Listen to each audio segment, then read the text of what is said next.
Ayan. Magandang araw sa inyo guys. Ito, share ko sa inyo itong pantest namin kung yung rotor disc nyo ay oblong na o kaya wala na sa alignment. So ito yung ginagamit natin. Dial indicator ang tawag dyan. Ayan. So sinet natin siya sa 0. Ayan. Naka-magnet to. And then ito yung dial indicator. So maraming pwedeng panggamitan tong dial indicator na yan. Yan, pwede yan sa mga bore o kaya dito sa mga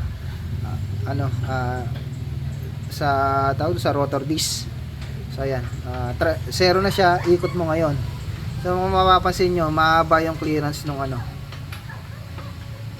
Ayan,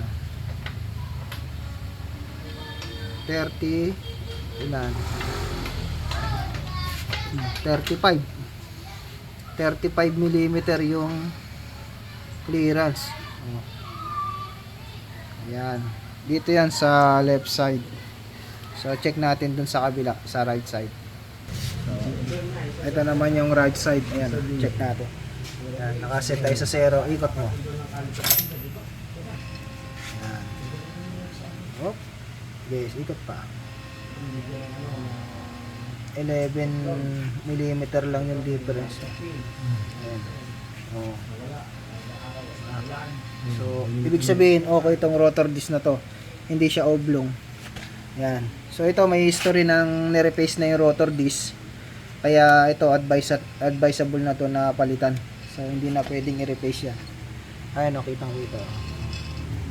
So, dapat ang ganyan lang. 10 mm lang yung niya. Result niya kapag siya ay tinesting natin ng dial gauge. So, yan lang guys. Sana makatulong itong video na to sa tamang pag-check ng inyong rotor disc. So may naririnig si customer dito na wug wug wug wug wug wug wug wug kapag nagpepreno. So isa yun sa naging dahilan is yung oblong yung rotor disc. Ito guys, yung rotor disc na ipapalit natin. Ayan, papalitan na natin siya. Then palit na rin tayo ng bagong brake pad kasi yung brake pad niya ay matigas at kinakain ng rotor disc. And then bleed tayo ng konti sa brakes, sa brake fluid niya. At ito naman po yung resulta at feedback ng ating customer. Ayan, shout out kay Sir Carl. Ayan, maraming salamat po.